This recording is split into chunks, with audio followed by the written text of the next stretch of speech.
Welcome to vTalkInsight, Risk Sentiment Daily for February 5th, 2026. Markets are digesting a sharp tech shakeout, a powerful rotation into value, and a noisy geopolitical backdrop, making cross-asset risk positioning more complicated than it has been in months. Let's unpack how today's mix of AI disruption, sector rotation, and policy signals is shaping risk sentiment across equities, credit, and alternatives. Risk sentiment today is two-way and cautious, with investors reallocating rather than exiting markets. Headline U.S. indices are softer, with the S&P 500 down around 0.5% and volatility edging into the high teens, but that masks meaningful sector and regional rotation.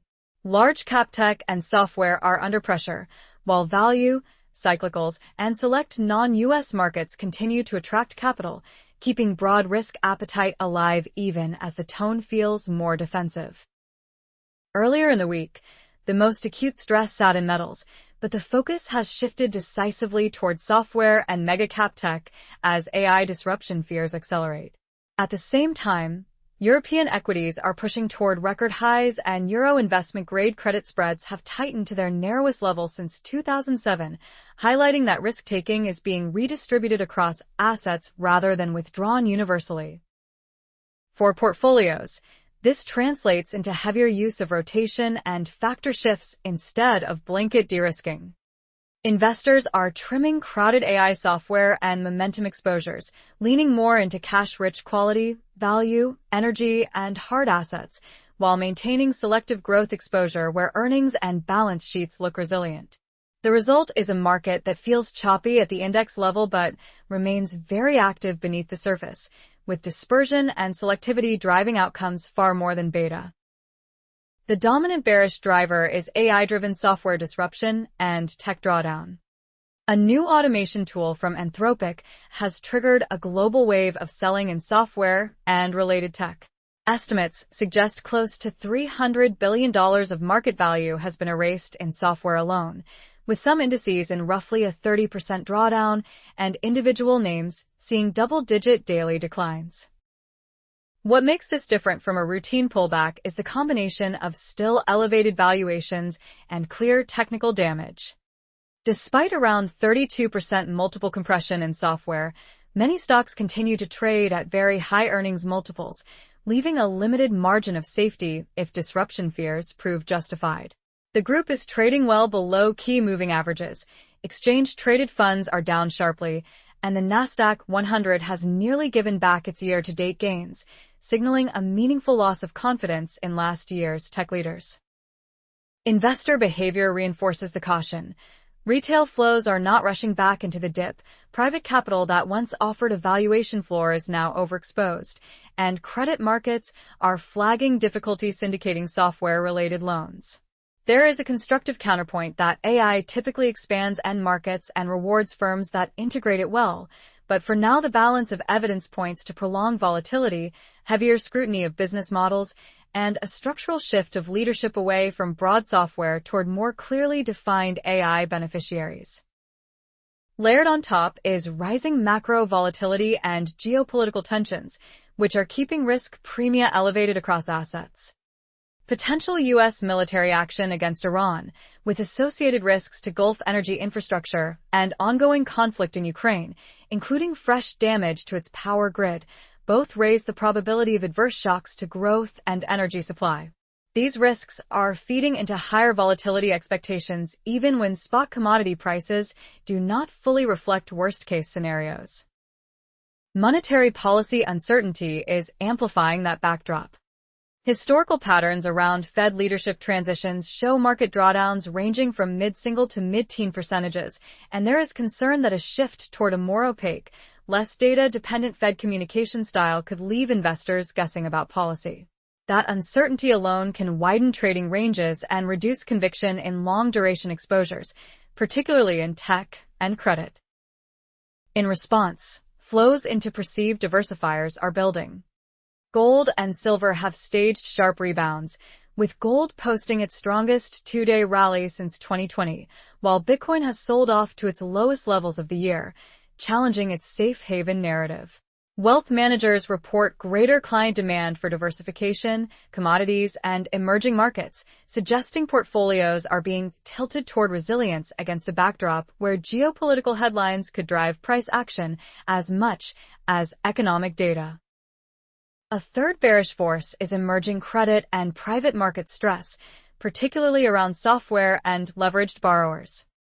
Banks have been unable to syndicate around $1.2 billion of loans linked to the sector, and analysts warn default rates in private credit could rise into the low teens if disruption deepens. Given the rapid growth of private credit and its lack of a true credit cycle test at current scale, this is drawing close scrutiny. Traditional banks are also signaling a more cautious stance. Some European lenders have missed profit expectations partly due to higher restructuring and loan loss provisions, including one-off events tied to litigation and small bank rescues. Commentary across the sector highlights closer monitoring of pockets like construction and software, and a view that provisioning trends will be an important theme for the year. Set against that, headline indicators like Euro investment grade spreads at roughly 72 basis points, the tightest since 2007, and strong results from institutions such as UBS, with solid returns on equity and substantial buyback plans, show that banking systems overall remain robust. The tension between still benign top-down credit pricing and rising micro-level stress suggests investors are likely to differentiate more aggressively between issuers, business models, and capital structures in the months ahead. On the bullish side, AI infrastructure and hardware growth cycle remains a powerful support for risk assets. Major platforms are sharply increasing capital expenditure on data centers, compute, and networking, with Alphabet nearly doubling guidance and Meta raising its own plans by about 80%. Forecasts suggest elevated demand for compute, memory, and energy could persist through at least the late 2020s, underpinning a multi-year investment and earnings story for key suppliers. Semiconductor and hardware names are already reflecting this shift. NVIDIA and Broadcom have benefited from higher cloud capex signals. Supermicro has surged on strong AI data center demand, and AMD reports accelerating interest in both CPUs and GPUs, with an expected inflection in its data center business later this year. Internal data at AMD points to a notable uptick in AI-related compute demand over the last 2 to 3 months, reinforcing the sense that the infrastructure build-out is still in its early innings. There are caveats. Big-ticket capex raises questions about near-term cash flow and valuation digestion, and some earnings guides, including from AMD, have disappointed investors expecting even steeper AI revenue ramps. Even so, the combination of compressed valuations in some leading AI and chip names, strong cloud growth at franchises like Google Cloud, and expectations that AI will deliver meaningful efficiency gains over 3 to 5 years continues to support a constructive medium-term narrative for this part of the tech complex. Another important bullish driver is the global rotation into value and cyclicals. Investors are moving away from high-valuation tech and software toward sectors with more tangible cash flows and less disruption risk. Energy stocks are up strongly year-to-date. The Russell 1000 Value Index is outperforming growth, and factors tied to quality and balance sheet strength are displacing pure momentum as preferred tilts. This rotation is broadening market leadership even as headline indices look subdued. Energy, materials, real estate, and healthcare are outperforming, transports remain solid, and small caps and equal-weighted indices have been outpacing mega-cap benchmarks. European energy names like Shell, Total Energies, and BP are rising despite flat oil prices, underscoring that equity performance is increasingly about sector positioning and capital discipline rather than just commodity beta. The shift is also visible at the macro factor level, with investors favoring companies that generate cash today and benefit from real economy spending rather than speculative narratives. A shrinking Fed balance sheet alongside expanding big bank balance sheets is seen as more supportive for Main Street sectors, and this backdrop rewards portfolios that look beyond a narrow group of index-heavy tech leaders toward diversified exposure across cyclical and defensive value segments. The third constructive driver is policy tailwinds and European risk appetite. Expectations for sizable fiscal stimulus in Germany, alongside the prospect of rate cuts and deregulation in key sectors, are viewed as important backstops for regional growth. In parallel, regulatory work on clearer frameworks for crypto and digital assets is advancing, which market participants see as a pathway to broader institutional participation over time. These policy themes are intersecting with a visible tilt in global flows. European equities, as captured by indices like the Stoxx 600, are pushing toward record levels, and euro investment-grade spreads have tightened to pre-global financial crisis lows, signaling strong demand for European risk.